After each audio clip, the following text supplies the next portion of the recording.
To understand James Grant's Under the Red Dragon, you have to picture two very different worlds that eventually collide in a way that leaves the protagonist, Harry Hardinge, fundamentally changed. One world is the highly choreographed, rigid social landscape of mid-19th century England, where a person's reputation is their only real currency. The other is the visceral, chaotic, and utterly indifferent landscape of the Crimean War, where social standing means nothing and survival is the only goal. Harry Hardinge starts his journey as a British subaltern, a young officer of modest means but high character. He's a man who lives by a code of honour that is perhaps a bit too well suited for the drawing rooms of England, but is ill-equipped for the treachery of men. His life is set in motion when he receives an invitation from his patron, Sir Madog Lloyd, to visit Cregadron Court in Wales. Harry isn't just going for the social connection, though. He's driven by a romantic obsession with Lady Estelle Cressingham. Estelle is a wealthy heiress, a woman who represents everything beautiful and unattainable, and Harry has loved her from a distance for a long time. When Harry arrives at the Lloyd estate, he finds himself navigating a delicate social web.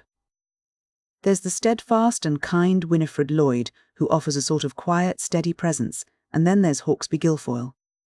If you're looking for the engine of the novel's tragedy, it's Guilfoyle. He is a predatory social climber, a man who understands the rules of Victorian society perfectly, not because he respects them, but because he knows how to weaponize them to protect himself and destroy others. The tension of the social season is broken by a moment of intense, almost cinematic passion. Harry and Estelle find themselves alone on the cliffs, a moment of connection that feels like a departure from the stifling etiquette of the estate. But the romanticism is quickly turned into a survival struggle when a sudden storm hits. A broken oar leaves them drifting at sea, caught in the raw power of the elements.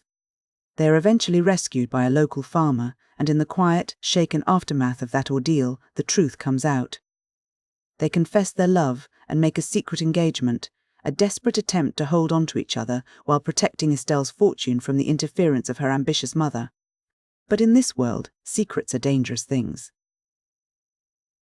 Guilfoyle, sensing an opportunity to protect his own scandalous reputation by creating a distraction or simply removing a rival, begins a campaign of calumny. He manipulates circumstances to make it appear that Harry is involved in a sordid, disgraceful affair with a mysterious woman. It's a masterstroke of social assassination.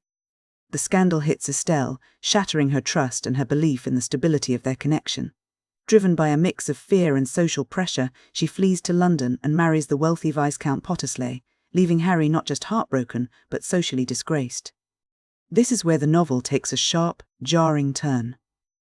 The story shifts from the romantic tensions of the English countryside to the grim, visceral reality of the siege of Sebastopol.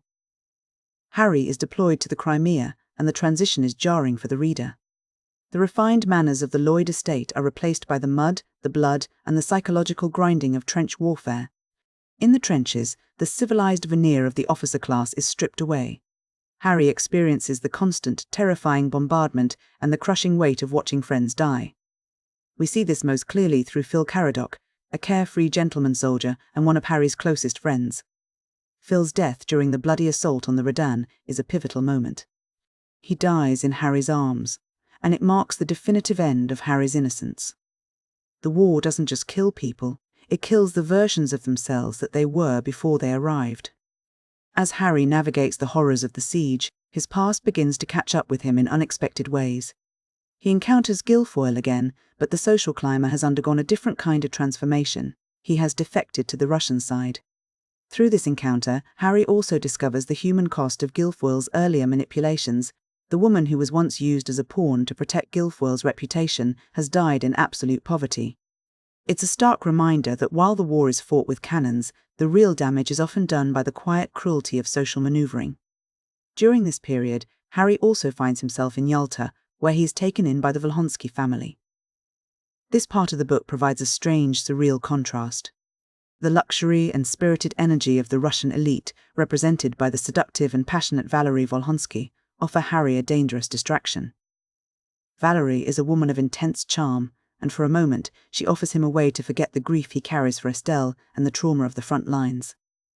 But it's a hollow distraction, a way of masking the pain rather than healing it. The climax of the novel arrives as the chaos of the war reaches its crescendo. Following the fall of Sebastopol, Harry returns to England, but he is not the man who left.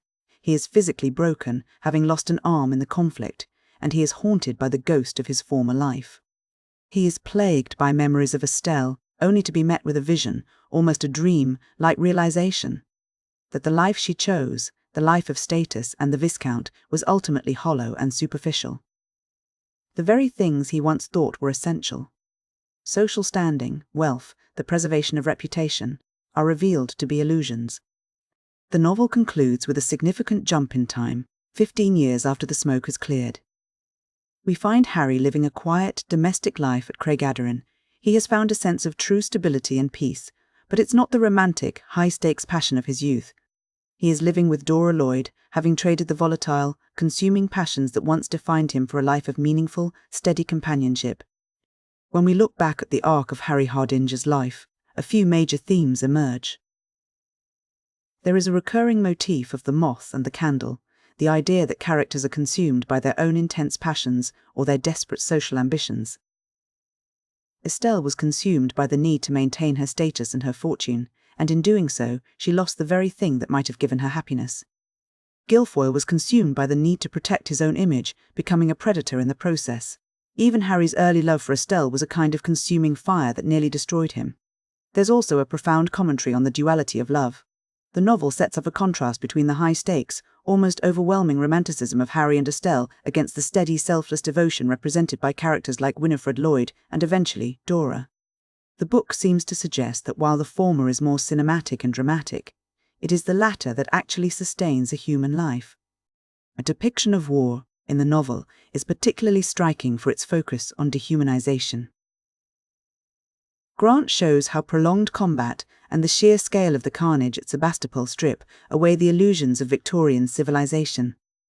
The officers aren't just soldiers, they are men being hollowed out by an environment that is fundamentally indifferent to their morality or their social standing. The rugged, violent landscape of the Crimea acts as a mirror to the internal emotional turbulence the characters have been experiencing all along. Ultimately, Under the Red Dragon is a story about the cost of living through extremes.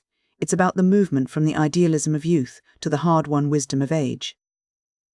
Harry Hardinge's journey isn't a traditional hero's journey where he wins the girl and the glory. Instead, it's a journey of survival and, eventually, of finding a way to live with the scars, both physical and emotional, that life leaves behind. He finds that true stability isn't found in the pursuit of social perfection or the intensity of a single, consuming passion, but in the quiet, enduring strength of a life built on something more substantial than reputation.